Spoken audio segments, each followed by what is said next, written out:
But a lot of parenting now has relied on social media to raise their children, knowing that as a father that you have somewhat damaged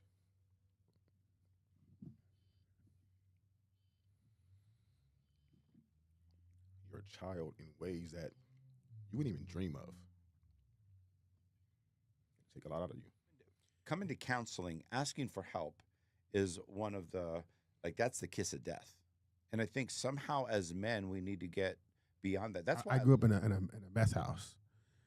I mean, but there's even things during that time that he would teach me more like do as I say, not as I do. Yeah. And he still teach me things, but when after he got off the drugs, he grew close to God, and it changed. He changed everything. So yeah, but Now, this society that we're in, even when you have grown with friends, everyone's trying to outdo the next person.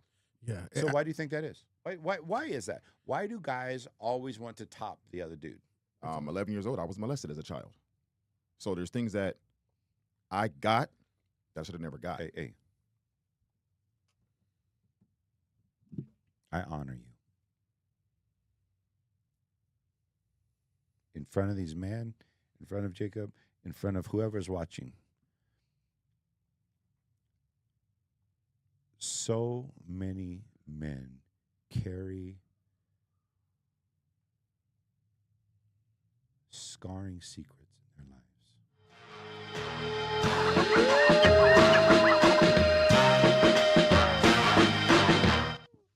How's over Baz? I'm Jacob Casas, And this is the ambition of Black Cup. and today we have a very special guest, but this is going to be a normal thing. So I'm going to have Jeff have you introduce yourself, just like we do now. Yeah, what's up? Jeff Hamilton here with Dad Academy. So welcome back, Jeff, and we're gonna make this just so you guys know we want to make this a once a month thing right now. We want to start pushing Dad Academy. You know that we talk about fatherhood a lot in this podcast. So Jeff came. I know you guys seen the last podcast because his clips are going crazy. I know you got one clip over at 100,000 right now. Crazy. One of his clips hit 100,000, and they just keep hitting like 5,000, 10,000. 15,000 all over all different platforms of social media. So welcome back, Jeff, and let's we're gonna dive a little bit into other things. And I know you weren't here last time, Ambition, so let's get into this.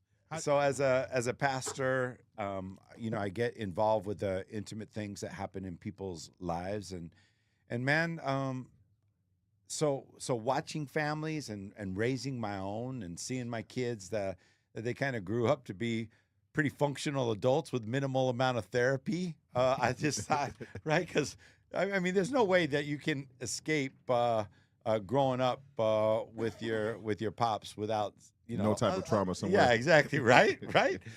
Even the best of us. In fact, that's one of the cool things. Like one of the things that the Bible says, I think that we really want to keep in mind, is it says that like fathers did the best that they knew how.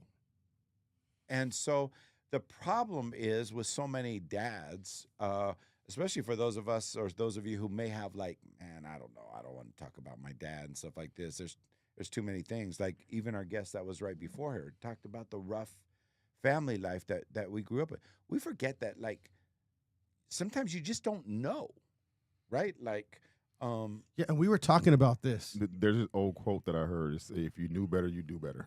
bro. That's totally it. Well, there was I don't want to like hurt anybody's feelings around here, but we're talking hopefully man to man around here. yeah, right? yeah. Like, there is a lot of ignorance when it comes to fatherhood, and I don't mean that dads are dumb or that dads are stupid. Some are. Right? What's the definition? Well, Okay. you go can't ahead. you can't fix stupid, right? No, you can't. But you can fix ignorance Yes. because ignorance is not knowing what you don't know. Mhm. Right? Like to go back, like some of y'all need to write this stuff down. Like you need to write this reminder down of what Marquise just said about like if you knew better, you would do better. And some of us don't do better just because we don't know. Dad was not around. We've not had a good model. We've been left to fend to ourselves. When you start talking about the necessity of even two-parent households in our current culture, both mom and if you have the benefit of having mom and dad in the house, most likely both of them are working, Yeah. which means that you're fending for yourself a large portion of the day as kids. Mm. And then when mom or dad gets home, what happens is immediately we click into the to the kids' activities. We got to run to soccer practice. We got to go to basketball practice. We got to go to dance lessons. We got to do, right? So the schedule is always running, and there's never really any opportunity to sit back and to evaluate, am I doing a good job? Am I being intentional about shaping them? I don't think people really realize how important male figures are in these boys' life and these young men's life outside of the home. Oftentimes, like you said earlier, parents are working. Parents get home from work in between 5 and 7 o'clock. Kid gets home from school maybe between 3 and 5. Right. Parents get home, they're trying to make dinner. They want to get them ready for school. You might see that child for maybe an hour and a half, maybe 2 hours max. Kids have a bedtime. You don't realize how much a kid is not getting from home that he's getting at school, which is why I feel like teachers and school in general is one of the most important kids in a child's life outside of the parenting. That's why I went back into coaching, right? Once my kids got out of high school and I started Dad Academy, that's why I went in and started volunteering as a coach, really because I knew that next to dad, coach is, for many young men, one of the most important figures in his life. Mm-hmm. And in certain dynamics in our communities, it may be the only father figure that these young men have. And actually, like one of the things that I say all the time about coaching is that what I really do is I make men. Sports is my tool. That's my real job, because very few, even though I have the privilege of getting to coach some high-level athletes, which is super fun, right? I like to win. I like swag. I like free stuff from Nike. I like all the little stuff that comes along with it. I'm a size 13. But me too. In fact, I saw your shoes coming in. You didn't even look at mine, bro. So we're going to have an issue after we're done, right? So he didn't even match the hat. Oh, okay, there we go. So we're on brand. We're Yes, on sir. point. There we go. So Not to go off topic Yeah. too much, but you're talking about the kids right now. I've coached high school basketball. I coached at Beaumont High School. I coached at Powell Charter Academy in San Bernardino. And how do you go about tapping into some of these kids? Some of these kids only play because it's all they have to do. They don't do it because they love it. They don't have the passion. Some kids are really good, but they don't really care about it because, I know how to play, so I'll play. Coach asked me, so I'll play. How do you tap into that child's inner passion for what they're doing? How do you go about pulling that out of them? I think the most important thing is that we connect dots between the disciplines that we teach in athletics with real life, right? There's a reason why sports are so important in a young person's life, and I speak about this only because of Sports with a good coach. Well, even sports with a bad coach makes you navigate some stuff, right? Yeah. Because some of the best lessons that you have to learn is being able to persevere even when somebody is not for you. Yeah. Right? There's even that's a life lesson that we can teach, even in drama, right? I have a musician daughter. She's in Brooklyn trying to make it as a, white girl neo soul artist. She's super dope, doing a great job. But this is a struggle. And through high school, while she ran track and stuff, she was also primarily in the arts. And she lost lead roles, right? To a drama teacher that just didn't like her. It's just like having a coach. Yeah. So what do I tell her? Do I need to go in and intervene with that coach? I'm not going to convince that teacher to change her mind. I've never had a parent have a conversation. You tell me, have you ever had a parent change your mind about playing time for their kid? No. Never. Right? In fact, what you're trying to do is to help that parent get a real picture of who their kids are. Oftentimes, that parent can make it harder on that child. Bro, all day. So my job is not to change the teacher. My job is to change the child. So I had to come alongside and offer the support, offer the kind of encouragement, encourage her to stick it out, because this teacher was not going to be the thing that stood in the way of her accomplishing her dreams. If she's really going after it, then what I need to do is to come alongside and support, because that won't be the only disappointment that she's had. No. Listen, that disappointment of not getting the lead role in the school play when she was a junior is also coming to grips with when a particular management firm that has come out to see your show said, I don't think you're the right fit for us. We deal with rejection all the time. Yeah. Right? That's one of the reasons why we like sports. I don't know if I've ever pulled out passion from one of my athletes, a greater passion than they already have. What I can do is take what they have and help them translate that into real world skills.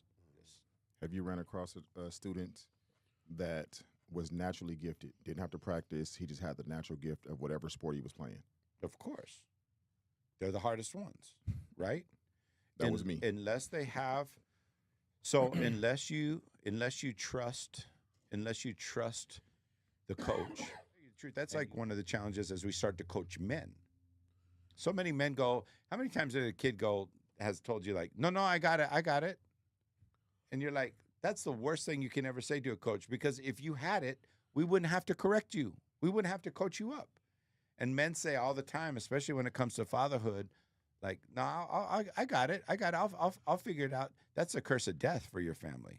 I think that though in fatherhood, I think the translation is mildly different, because in fatherhood, we're expected to have it. We're expected to know. There's never a moment in fatherhood where we can say, I don't know it, because the moment you do now, you're frowned upon. The moment you By say, who? I need society. It's not that it's okay, but society frowns upon a man who doesn't know. You're supposed to have it together as a man. You're not supposed to be looking for a job. You're not supposed to be not knowing how to reprimand your child if they mess up. You're supposed to know as a man. And the moment you don't know, you're the issue now. But if that's the case, then why don't we spend more time cultivating those kind of skills? See, I think as men, look, I work with guys in some of the most traumatic moments of their lives, right? By the time somebody's coming to me for marriage counseling, we've already gone a little bit too far. You know that they've waited a little bit too long. Yeah. Right? Because I'm like coming to counseling, asking for help is one of the, like, that's the kiss of death. And I think somehow as men, we need to get beyond that. That's why I love the idea that we can bring a topic on HOB that like is not normal. Like, who out there is discussing like, hey, how do we become better dads? Yeah. Well, if we're going to become better dads, we better be able to be coached by each other. Yeah. We better be able to be held accountable to certain standards that says this is what we're going to do to be able to be the best that we can be. So your kids are only going to grow and develop to the level that you're committed to grow and develop as a person. And so when we give that kind of energy, when we create that kind of safe community, there is some expectations. But us sitting around the table in the room, if I don't have a safe place to go, like, bro, I'm struggling with this. But many don't have that safe space. How many are there, this program that you're running and this organization that you have, there's not many that are out there for men that are really like a safe haven, that you can have a safe space and be able to have a conversation and be able to just pour your heart out and be vulnerable. It's not much out there. And I can say that from experience. I think Even some of our friends judge us. Our friends judge us because they find themselves in the same situation, right? Mm-hmm. And that's man culture, right? If you don't know, make somebody else feel more stupid than you. Yeah.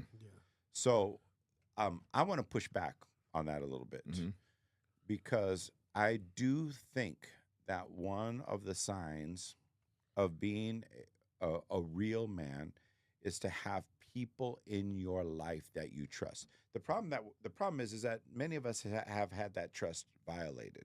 And so what we're going to do is we're not going to take that risk of like getting hurt or getting exposed. That still doesn't excuse us from that incredibly important need that we have to learn and to grow together and going through that stuff together. That's why so many veterans are bonded together, because of sharing the same experience, right? And having each other's backs. I think that's why some of my best friends are still my college teammates that I played basketball with. Why? Because I'm with them every day, the ups and downs and the ins and outs. And we've maintained those relationships over the course of our lives, not just because we like basketball. It's because on the court, we learned to trust each other, and that skill transcended the court into real life. Those relationships right there that you had to develop over time, seemingly they don't exist anymore. Now, this society that we're in, even when you have grown with friends, everyone's trying to outdo the next person. Yeah. So why do you think that is? Why is that? Why do guys always want to top the other dude? It's always competition. Why? It's always about me, me, me. And it's me. a silent competition at that. So you don't even know somebody's competing with you until you get to the where you're trying to get you. Like this whole time. But this what but you if been? if you look at what you're trying to accomplish, I think if you really, really, really look into what you're trying to accomplish, you won't give a damn what somebody else is doing. If you do, it should be like friendly, like oh damn, I like what they did. You incorporate what they're doing into what you're doing. I think that's a really good way of looking at things because I mean I feel like a lot of the times, even with my I kind of feel like with my friends a lot of the times it was always friendly competition. You have friends? Yeah, it was like it was like friendly competition. By the you know way, what I mean? let me go back to that. I just talked about you know the comedian John Mulcahy from Saturday Night Live. He says men don't have friends. Their wives have friends, and they have husbands. Those are not your friends, Yeah. right? There you go. Well, I think a lot of the time too is what's going on with dads. I can even say from experience because I started really paying attention to my kids when I got a divorce. Right. So I was going home dealing with drama, stress at work, all this stuff. Coming home, yeah, I love my kids and I was paying attention to them, but nothing like I am now. Once I got divorced, Right. it's like I was responding to life, not living it, not enjoying the moments I'm having with them, and I realized that there was like a certain point. It was like pretty quick on after I got divorced that I realized they're not going to be children for too much longer. Do you feel like with what you said right now about not really paying attention to them in the manner that you probably should have wasn't until you got divorced? Do you feel like it was because the bulk of your attention was going on trying to see what was in the marriage and what was happening with the marriage? Yeah. You wanted to be everything you could Definitely. in that part? Definitely, it was everything. It was work. It was everything. But now, since You got a better balance. I understood. I was like, I get to look at them, and they're gonna grow up, and the things. I mean, even with me and my dad, there's things that we did when I was a kid that I'll never forget because I loved having those kind of conversations with him. So, and I know my son comes out and wants to talk to me, and I'm like, turn everything off. Like, don't worry about what's going on. Are you going to give a damn about what you were doing 5 years from now, what you're trying to look at instead of paying attention to him? But guess what? He's going to remember that conversation because I remember those conversations. You know what makes things better when it's a struggle for us as men? When you have somebody next to you, a woman, your wife, your mate, whichever one it is, that is not only encouraging you to be present and not with presents or gifts, but present, Right. in the life of that child versus battling with you for your attention. It's an amazing feeling when you can have somebody next to you that pushes you to be present with your kids, that pushes you and encourages you to have conversation with your children. It's a different thing, and a lot of women aren't doing that. A lot of women are battling for the attention for your attention between the kids. Yeah. A lot of women are doing that, and it's like to have somebody next to you to be like, hey, you know what? Have you spoken to your kids today? Hey, and not that you don't speak to your kids, but to encourage you, like, hey, go check on your kids today, or whatever the case might be. Hey, that conversation you had with your daughter the other day, that wasn't the right word you chose. I'm a woman, and what I heard sounded like this, and you're like, man. But to have that, it creates a different type of balance where you're not trying to focus on her, what she's doing, what she's not doing, how the marriage is going to go, what's going to be fixed, what's not going to be fixed. You'd have missed so much time with these kids. You said about the divorce thing. When I divorced my kid's mother, when we got divorced, the way that I dealt with my children shifted entirely. I was always just angry individual, yelling at my kids, just didn't make any sense. But after the divorce, my approach with my children shifted.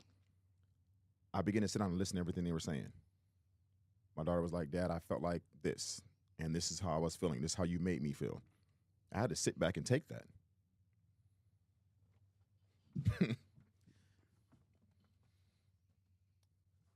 Knowing that as a father, that you have somewhat damaged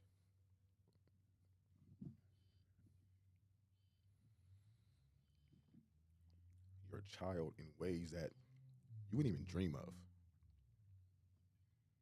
Take a lot out of you. But I didn't realize it until after my divorce because my focus wasn't there. And be able to just listen to her say, Dad, this is what you did to me. This is how I felt. It took a lot out of me, but it poured more into me. It was like when you got to unlearn to relearn. Yeah. So what shifted?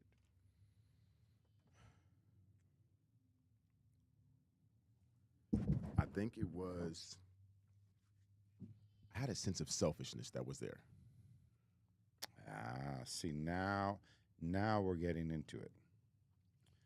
Okay, so remember, I'm a dad too. I'm a guy too. Okay, so one of the things that we got to get on the table right now, like I think I have a certain level of trust from Jacob. I don't consider myself to be the expert. I consider myself in the journey with you, right? Yeah. We're sharing the manhood journey. Yeah. No matter what our background was, no matter what our parenting issue, there are some core things about being a man that every man shares. So I'm going to talk straight, okay? Yeah. I hope that there could be enough mutual respect and trust that like we have to come into this, especially now since we're going here. Mm-hmm. I have a great, first of all, the audience needs to understand the level of trust it takes to be able to become that kind of vulnerable. You were just saying, Marquise, that men never have the opportunity to do that. And we barely sat down, and in 15 minutes, we went deep between two guys who have never done anything other than chatted online before. When we're willing to be vulnerable, then the process begins to start. And I can, and let me share you a story just the same. It's in the book because it was so transformational to me. Because we really talk about, even though the book is about values, your values apply to relationships, your values apply to your business, your values apply to your self image and your self-worth. So it was the pandemic. My daughter was home. She had lost her college graduation to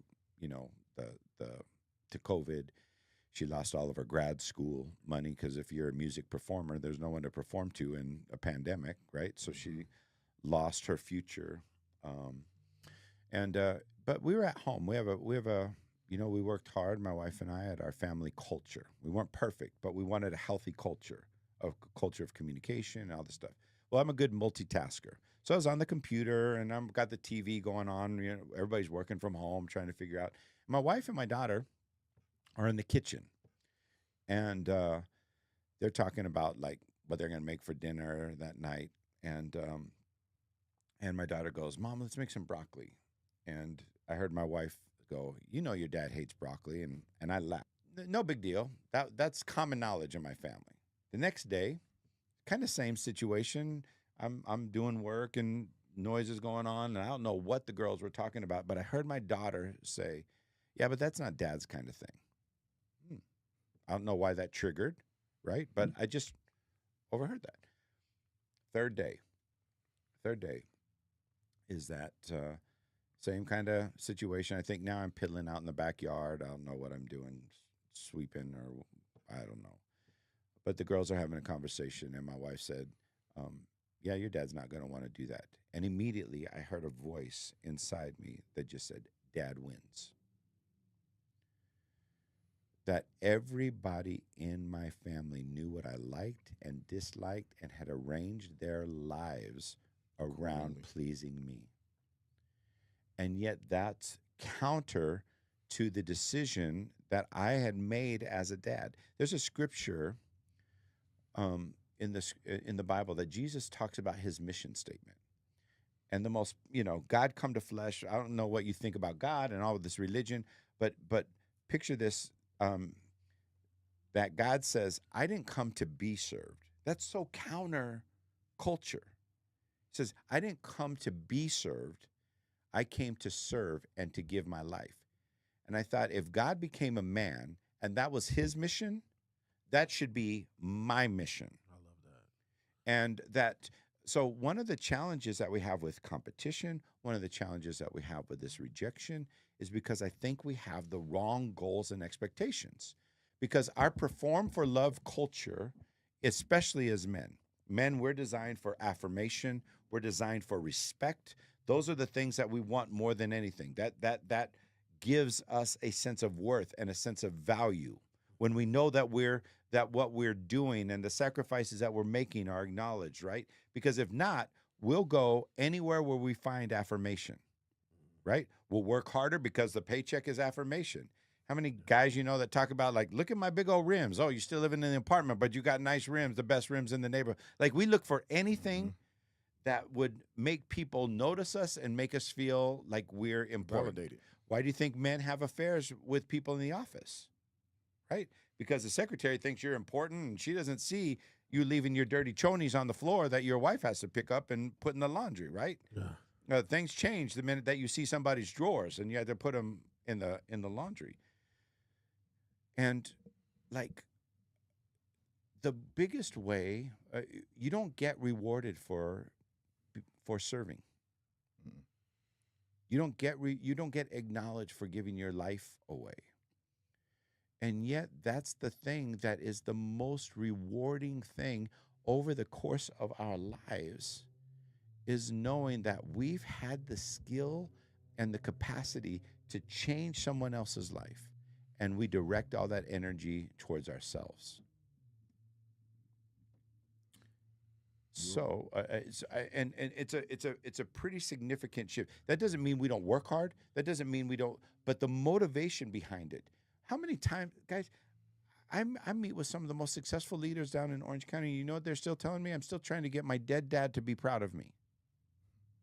Because he never told me that he loved me. He never told me that he was proud of me. And all these things that I've accumulated, all these things, I'm still trying to get that, like, kind of approval from someone. Were you raised by your father? I was raised by my Jacob, father. you were raised by your dad?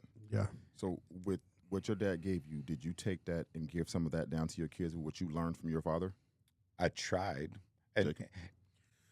Some, yeah, because I mean, at the beginning, I grew up in a meth house, and after he got off the drugs, I mean, but there was even things during that time that he would teach me that I still pass down, you know, because he would be like more like, do as I say, not as I do. Yeah. And he still teach me things, but when after he got off the drugs, he grew close to God, and it changed. He changed everything. So yeah, but then it was hard. And I only ask that because everybody has different walks of life. for sure. I wasn't raised with my father. Right. My mother raised me. I had Right. 7 uncles. Out of my 7 uncles, one was a pimp. 3 of them was abusive. It was a lot of different things that Absolutely. weren't for a young man to be learning. Exactly. So the things that I got wasn't coming from a father figure. My mom gave me everything she could give me, but it wasn't enough. We had our own issues. 11 years old, I was molested as a child. So there's things that I got that I should have never got. Hey. I honor you. In front of these men, in front of Jacob, in front of whoever's watching. So many men carry scarring secrets in their lives. And we don't know how to rid ourselves of the shame. And especially in that kind of situation, then every failure, because the greatest violation that someone could ever experience,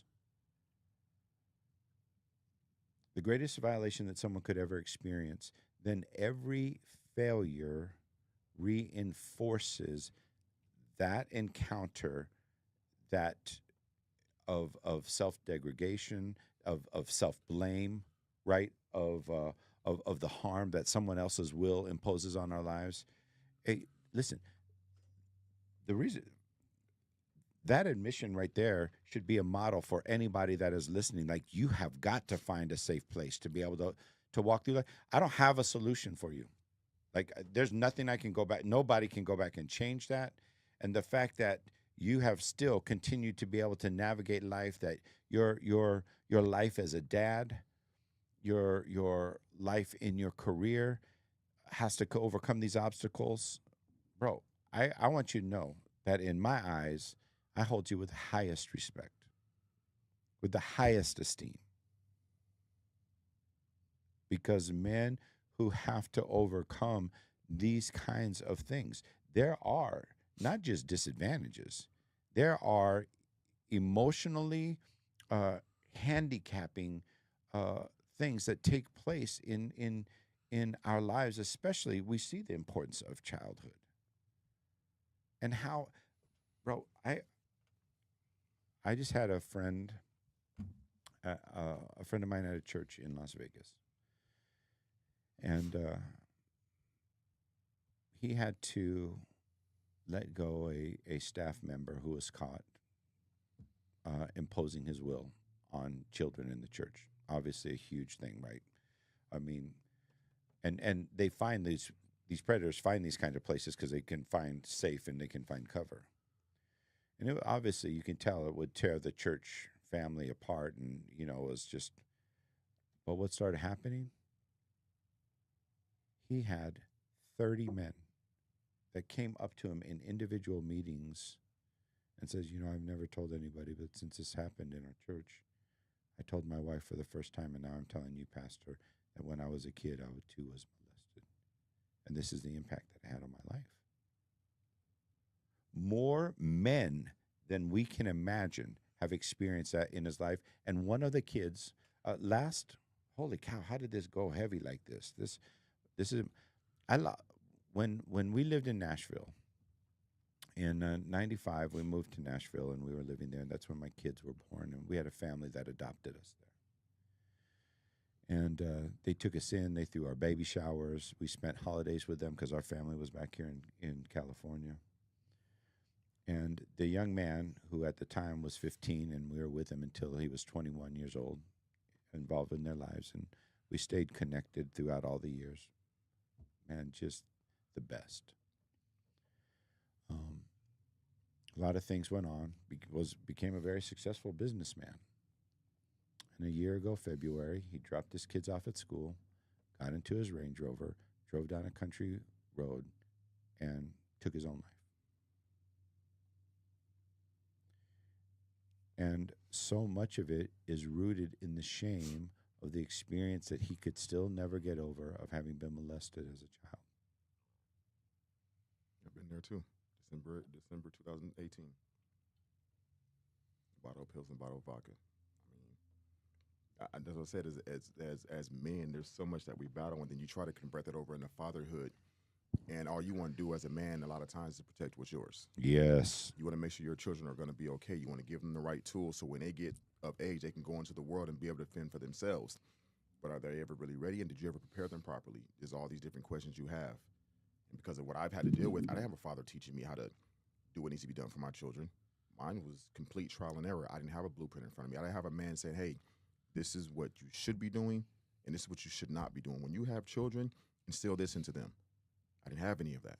It was just, you go figure it out. Hey, listen, we all know, we talk about privilege a lot in our cultural conversations, social conversations in America.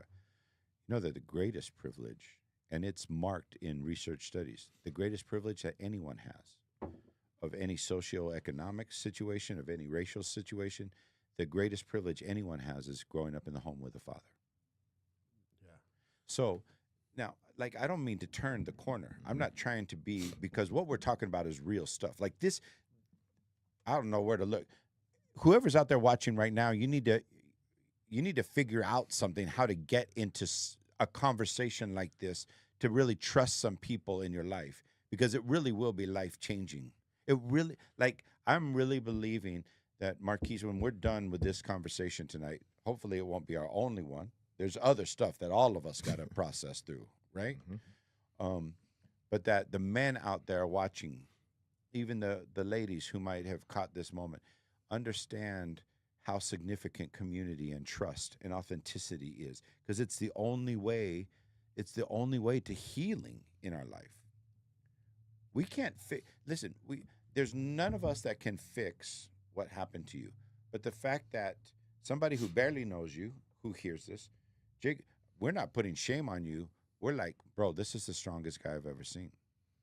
I think that's why I'm who I am today. I mean, the things that I've experienced, it's why I give. It's why I show up for everybody because I didn't have nobody showing up for me.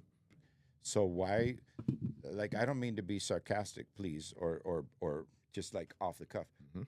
Why do you think Dad Academy is so important? We got a million guys who have no idea what to do. They got a plan when they go to the grocery store. We got a plan when we go to the gym. And we got no plan on how to. God has entrusted you with lives that he dreamed of. I don't know. Listen, y'all know that I'm a Christian. Y'all know that I'm a pastor, so I'm going to get a little preachy here. But, like, I don't know what you think about how life comes to being. But if it's not the most supernatural, beyond earth kind of thing that ever happens, that some little sperm can fertilize an egg and that it can grow into a human, and God says that you're the right guy for these kids. Yeah, that's crazy to think about. He chose, like, I really believe God creates people because there was something of him in his endless love that he didn't have an expression to be able to love. Now, I know a lot of people feel like, well, if that's how God loves me, I don't want no part of it. But he also says, like, he entrusted Justin and Jordan and now my daughter-in-law. You tell me if I have a responsibility to my daughter-in-law. I'm not going to be her dad, her biological dad. Mm-hmm. She has a great dad, but I want to be a resource for her. I want to encourage her. I want her to know that somebody has on her team. Like, God's entrusted these people to me. And for dads out there who don't take this dad stuff seriously, that's going to be your biggest failure because nobody cares on your deathbed how much money you left to your kids. But I think the hurdle sometimes is not really the fact of some of these men not being able to take it seriously. Like in my situation, I didn't know what to do. I didn't know where to turn. I didn't know where to go. I didn't know who to talk to. Yeah, I think that's what it is. So that's a lot of the problem. I think they just don't know because I honestly like I said, since I've been divorced, it's been so different with me. Like I'll look at them, I'm like, how can I be a better father to them? I wanted to be the best dad I could be to them. I'm like, give them all the tools, and I started reading with them every night. Every night Right. I have them, I read the Bible with them, You know what I've learned? and we talk about it. Sometimes the answer is as simple as asking them. Yeah, for sure. Sometimes that's as simple as you can get. What am I not doing for you? And that's a courageous. So one of the things in Dad Academy is we says we raise courageous kids. Mhm. And courage, you can only have courage when you have trust. And they look to Dad to deposit courage into them. But that also takes courage also takes a certain amount of risk and vulnerability. And when a dad says, "How can I do better?" to his kids, when a dad says, "I'm sorry" to his kids, he's not just admitting failure, he's giving them permission that they don't have to be perfect either. And that their mistakes don't have to mark them for the rest of their lives. Mhm. How many of us, our mistakes are the things that have marked us? Right? Every man that I know has a list of failures that are greater than his achievements. Yeah, that's for sure. And again, I think it's because we measure the wrong things. But if you made it through all those failures, you still got purpose. Oh, bro. Well, perseverance is directly connected to purpose. Mhm. And I think dads need to have a little more balls too to stick some stuff out, But we even need through more the of hard this. stuff. We need more of this stuff. We That's do. why Jacob wants to do Dad Academy. Like the book is not about information. The book is just It's a an network. excuse It to needs to be get a- guys together to talk about this stuff. because they just don't. Most people just aren't even talking about it. That's the and I realize that a lot when and like I don't even know if you've seen the clip. Like when I said my mom said that, you said that, and usually I'd have been like, well, that's common sense, but it wasn't obviously for me because it wasn't common sense for me. But you can see in the clip in the video where I'm like, you're right. Like when you said that, it's like my mind didn't think that. It clicked in my head, and I was like, whoa. It just shows. That I'm one of the few that can get through to you.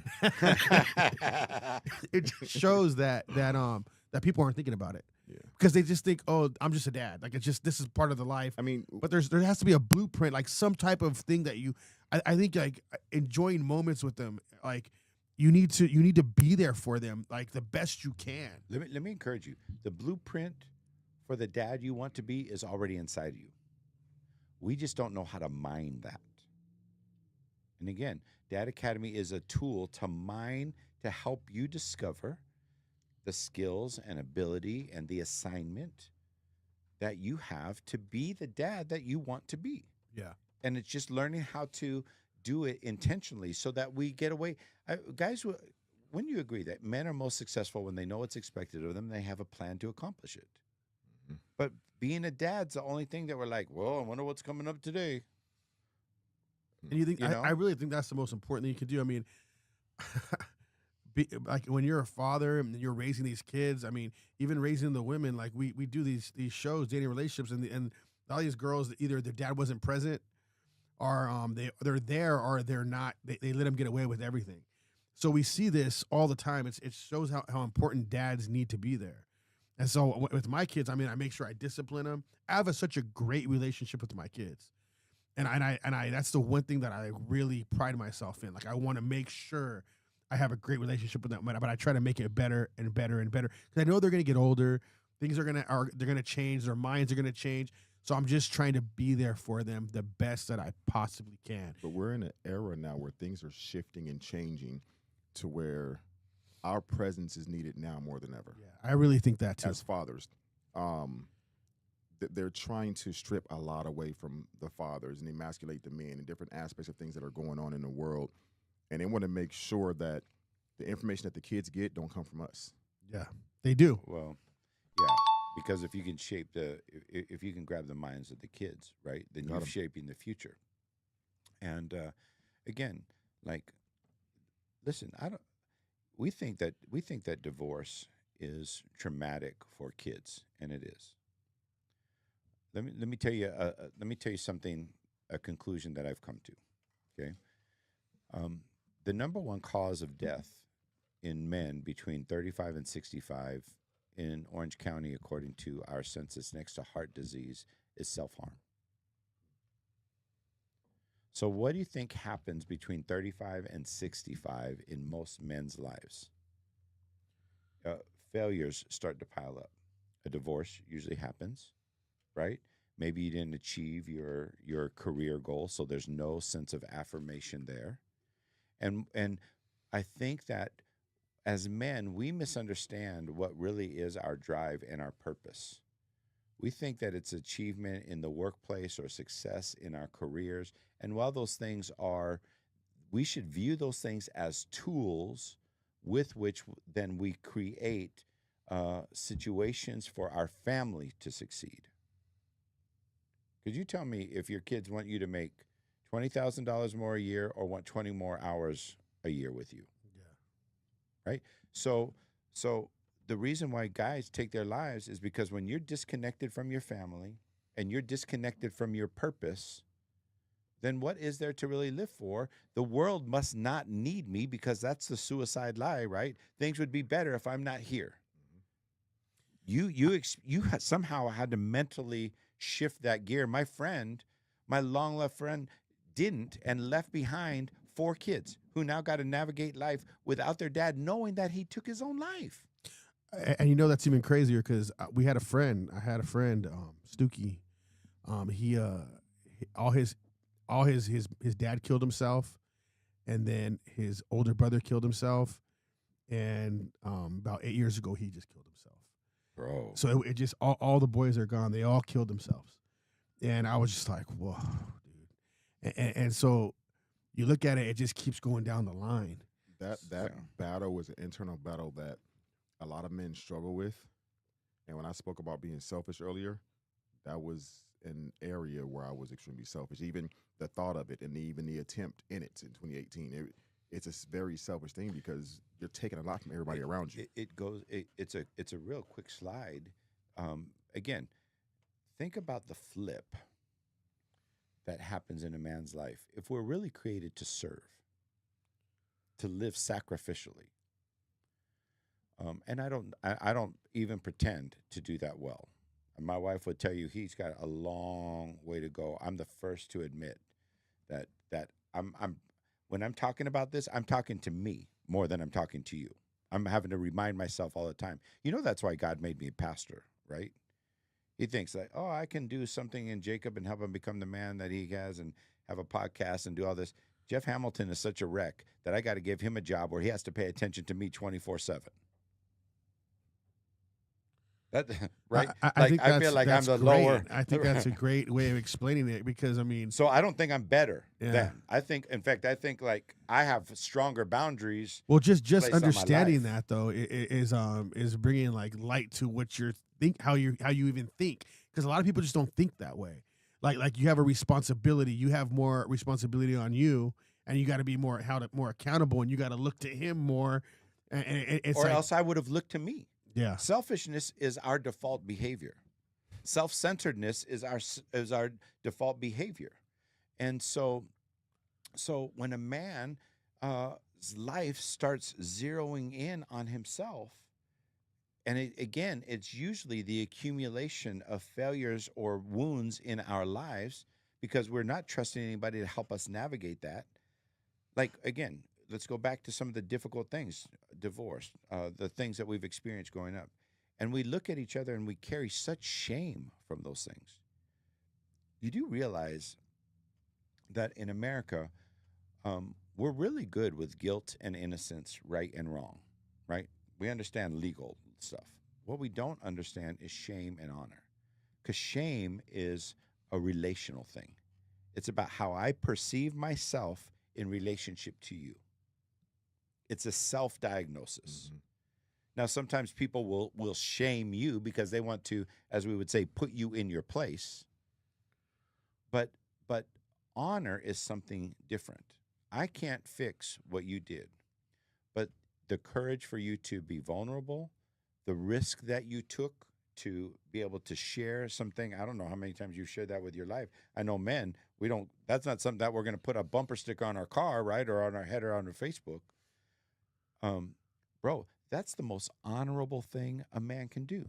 The most honorable thing a man can do is to admit his failures and allow other people to see into his life that he can stop trying to maintain the facade of I'm good. And it talks about the need that we have, because you can't bring honor back to yourself. But I can. I can look at you across the room and say, man, that's a man I admire. That dude has been through some stuff. And he's willing not to let fear of these rejection, anything. yes, mark him. I don't think people really understand that it is really okay to not be okay. When you realize that I'm not okay right now, and that's the first step to acknowledging that, then you can start trying to take steps forward to improving where you're not okay at. But people hide the fact that they're not okay far too often. The thing is that when you're not okay, you can't fix it yourself. Why can't we create a community for men that gives them a new vision for manhood? Yeah, That I equips them. completely agree with that. I think that needs to be the focus. I think I don't see anything like this out here. And I think this needs to be like the number one thing. I really do. I didn't see this until I started helping Jacob with the podcast.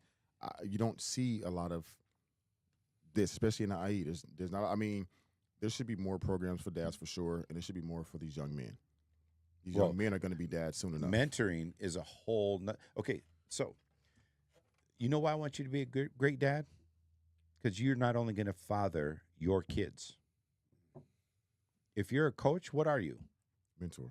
A mentor and a father figure. My heart is for the children. I lobby for. I am an advocate for kids. So 100%. so we need dads not only doing a good job for their family, because there's always going to be men. Unfortunately, there's always going to be men that drop the ball. Yeah. There is always, like, we can't get away from, even the Bible says, true religion in James, it says true religion is caring for the orphans and the widows. What does that mean? It means, number one, there's always going to be orphans and widows, which means what? That there's always going to be men that don't do their job. Yeah. So what's going to be needed? Other men to step into that place. So I don't need you just to be a good dad to your kids. I need you to be a good dad to their friends when they come over to the house. I need them to be able to turn to you for good advice, for cheerleading, for perspective, for trust. The way that if the number one curse, we can trace almost every ill in every situation back to fatherlessness. So we need dads to understand that being a good dad to your kids is just the start. The number one need that we need. You know why young men are starting to come back to church? They're looking for mentors. Yeah. The challenge is they don't want we don't know how to mentor them, and they don't like the way that we mentor them. Because they think that they're so used to just going to YouTube and getting the answer or watching some influencer. Like, here's what's happened with Dad Academy. I waited till my kids raised. Like, I have a lot of respect for dads who are doing a good job, but these dad influencers that you're getting your advice from somebody who's got a 6-year-old. Yeah, and that's what Marquis even said. He goes, "What did you say on a podcast? You said the social media is their god now. Yes. Like they're always looking at social media for answers now. It guides Unless everybody. unless we give them a reason to go somewhere else. But a lot of parenting now has relied on social media to raise their children. You look at these parents now. So that that's have on us. 3-year-olds and 5-year-olds. Their child has their phone in their hand all day, 24/7. Then 2-year-olds know how to work YouTube better than some adults do. then that's on us. That's bad parenting, right? I mean, like I'm not trying to. I'm in it as well, right? So, and I have my own issues. I guarantee if you were to watch how much time I spend on my phone or on social media and stuff, it's way too much for a 59-year-old man. I guarantee you. Okay, so these are the cultural dynamics, but still. There's nothing on YouTube that can replace what a mentor can do in a young person's life. I completely agree with that. But everybody now. I needed the whoop whoop whoop on that one right there. I needed that. Yeah, there we go. That's what I'm talking about. But everybody now is certified trainers and life coaches and It's all this BS. and that I know. because you could be whoever you want to be when you open your phone up. I could open my phone up right now and say that I'm just big billionaire, and I can show a few things, and now everybody believes it. Bro. You can be anything you want to be when you open up your phone. I think people just got to get their hands dirty. Like that's what it comes down to. Like people can say whatever they want on social media, but if you see them in action, like doing stuff like this, I think that's where it needs to come down to. I assume that people are often in these things. I want to assume that they're in it for the right reasons, but we need to break the influencer culture, and we need to embrace a transformational culture, I like that. a relational culture. I don't want to just influence you by what you perceive my image to be. What we just experienced is a transformational moment in the show that none of us came in today going like, oh, we're going to talk about dads. No, we're going to talk about me. Now, even on the way here, I thought I was late, and I was like, okay, I missed the first segment. I was like, it is what it is. I didn't know what to expect. I definitely didn't expect to come in here and be Throw it all out on the table, right? But bro, I'm hopefully that we're modeling for the HOB community. Like, guys, this is what we want to create. And I don't want to be disrespectful to any of the other guests, but I know we got this dating thing that's coming on. I'll tell you what, those girls don't want me, who has daughters their age, sitting in on this thing, because I'm going to have a whole different story about the way that they should approach preparing themselves to share their lives for the rest of their lives. I mean, you can drop this in. Marriage is not 1 + 1 = 2. Marriage is 1 × 1 = 1. Somehow 2 whole and complete people come together. What's the goal?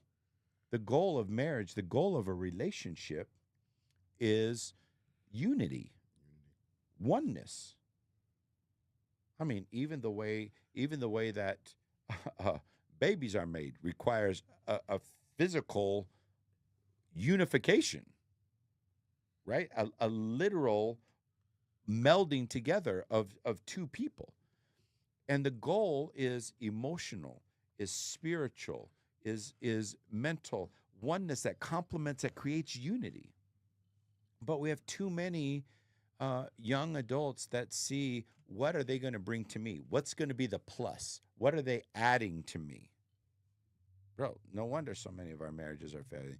But they're failing because they saw that they couldn't get this stuff at home from their mom and dad. And so I'm just going to look out for me.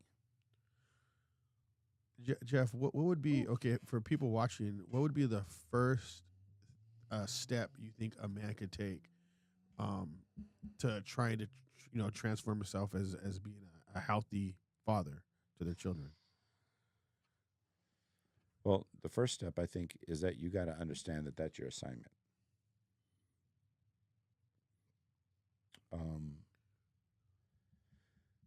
Again, you don't get affirmation for being a great dad until after you're already done being a dad. Right? Your kid. I'll share with I'm going to look into the greatest reward of my life is now when my 29-year-old son comes to me and says, "Dad, what do you think?" You know the kind of trust that takes? I honor him because he's humble enough to think I can trust my dad with the fact that I don't understand this and I need some perspective. And because he's a man. At 29 years old, would we not agree that you're a man? Yeah. But you also don't know everything. And you got to have some people that you trust that you can go to process information. That right there was the greatest affirmation of being a dad ever. Yeah. Because my man will come to me as a friend, as a mentor, and invite me into his life. So, I think the first step is one, every guy here has no excuse for not having a plan to be a dad. If you need a plan to go to the grocery store, you need a plan to be a dad. And being a dad requires a continual updating of your plan. Every business has to update their business plan. Why do we not update? That's true. It is not the same to father a 5-year-old and a 10-year-old and a 15-year-old. Totally different responsibilities, totally different approach, totally different vision. Even characters and girl and a boy, like it's everything. It's specific to that child a lot of the time. You don't have to do Dad Academy, but you got to sit down and think, what kind of dad do I want to be? And that's all this is a tool. You got to figure this out. Stop shooting from the hip. Stop just reacting to what's going on. Stop letting your kids dictate how you parent with their calendar and their schedule and their commitments. Yeah. That's the first step. Second step is don't do it by yourself. I never really wanted to write a book. This originally was designed as like a master class, like a video curriculum that guys would sit in a table, watch a video, and then discuss. But you'll see that there's discussion questions in here all the way.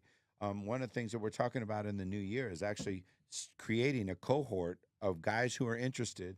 In fact, if you'll see down in the corner, there's a little a QR code, and you can already sign up for like the Dad Academy newsletter that provides like stories of guys. We've already shared a story of a young man of a gentleman who confessed about being molested and how that affected his story, how that affected his fathering. We try to give you practical tools and resources. Thursday, when the newsletter comes out, tonight's episode is going to be featured on the newsletter. Eventually, we want to create spaces with the HOB audience to be able to sit around and do that. And so that's kind of where we're headed. So number one, get a plan. Number two, get a group. I mean, you can even join our network. We're talking about. We wanted to go on dot locals, and you guys can come in that room, and we want to grow this like dramatically. We want to do it once a month, but even grow it even further than that. I think that we should do a lot with this, but I wanted to start getting more people to join the network. If you guys want to join the network, we'll shoot out some stuff on Instagram and all this different things where you can join the network. And we'll start pushing that. I think the way that it's really going to grow, of course, it has to start somewhere. You got to take one step first. But I really feel like it's going to be, the growth is going to come outside of this room. It's going to come outside of the podcast. It's going to come outside of what we're doing. Of course, it has to continue for sure. But the true growth is going to come when we start stepping outside the walls. Oh, listen, if you're to ask me what the dream of Dad Academy would be, This would be my fantasy, because this is not a business. This is a mission. Okay, the dream would be that you're coaching youth basketball. And I want to get back into coaching too, Right. by the way. There you go. So let's say you got 10-year-olds, at the local gym, and you just say, "Hey guys, during the season, all the dads who are interested, hey, I want you to go buy this book, and what we're going to do is I'm asking you to read a chapter a week, and we're going to meet for coffee or after a game. We're going to take a half an hour at the pizza place, and we're going to talk about this." That's the dream. That's the dream. Not that it's some professional thing where you come here, me lecture on a seminar, and then forget all about it. In fact, the real dream of Dad Academy, I know this sounds silly, but I'd like for you to read this book every year, because every year is going to require new things from you as a dad. And so imagine what happens when we start getting, what if just 1% of the dads in the IE, what if just 1% of the dads in the OC started being intentional and purposeful about being a parent? That's right there, that word intentional. That right there is crucial. I don't think that people even know that is the assignment at all, though. Bro, That's like the biggest exactly thing, I think, that they don't even know that they should be a good dad to their children. We think our assignment is being a good provider, Yeah. and like giving them the kind of the things that they want, because we're so insecure. We may not know what's even expected of us, and I don't know where to go to get the resource. We don't have the intentions. So, like, this should just encourage guys, like, you can be the dad you want to be. You can do this. It's already inside of you. But see, in that word potential, it's almost like a false hope of what you see in somebody. So when you say I see potential in you, it's Yeah. But listen, so one of the attributes of God is omnipotence. yes. Which is translated as all powerful. But omnipotence, potency, is also the word that we get potential. So you, being created in the image of God and being assigned to be a father, mean that you have all of the potential in the world to be exactly what you're supposed to be. And we can only hope that one taps into Dang, that was good. I love that. that. And that's factual, but we can only hope that one actually taps into that. Okay, so let's talk about hope. Mhm. All right, this is one of my favorite biblical words. Okay, so let me ask you a question. I told you guys a story about our home, and I mean, while we were trying to buy our home too, just as you know, Bank of America, we were trying to get our mortgage with them. Well, because they own the mortgage, they also were trying to evict us at the same time that we're living in the home. So we're getting letters from the legal about them kicking us out while we're trying to buy the house from the mortgage side. It was crazy. We would have process servers sitting outside of our house. We had threats about the marshals coming to kick us out. It was crazy. Okay, all that said, whose house do I live in? The gentleman, Right, not his house anymore. the bank. See, you're the first, because most religious people go, "Oh, Pastor Jeff, you live in God's house." I don't live in God's house. We got to be more literal and logical. It's the Exactly. bank's house right now. Okay, so if I call the bank and I tell them, "Hey, your hot water heater broke," what does the bank say? Fix it Why? because you're in there. That's right. That's hope. See, the bank and I have come to an agreement. Hope is not a wish, right? Hope is not a wish. It's not a fantasy that you wish will come true. Hope is an agreement. There's a promise that was made by the title company and with the mortgage company that if I make these payments, right, at the end of an assigned period of time, that property will become mine. But I have to treat it already as if it's already mine. Mhm. That's hope. Hope is the work you put in towards the realization of the promise. I don't get a bomb drop on that. Yeah, What's going on in the control room back there? That was good because a lot of people will not put in the work and they just hope. The cool thing about God is he takes you wherever you're at. And if you're willing, he just kind of redirects you. So as long as I'm moving, even if I have to turn around, which is the biblical word repent, Even if I have to make a U-turn, it's easier to do that when I'm moving than when I'm just stuck.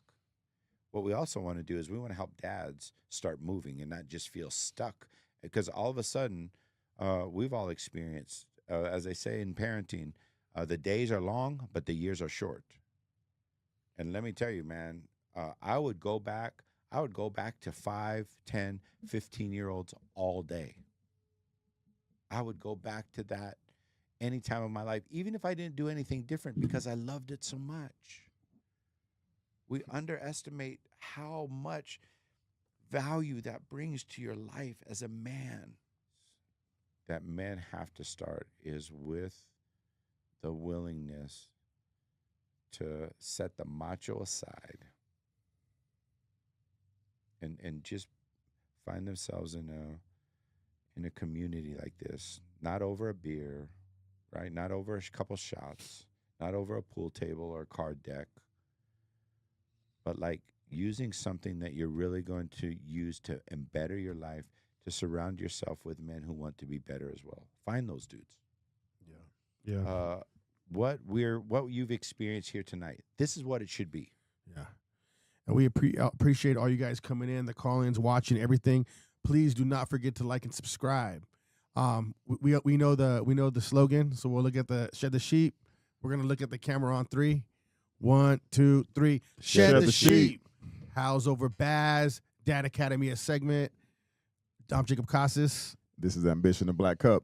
Jeff Hamilton, PJ. Thank you guys for watching. Peace. We're out. Peace.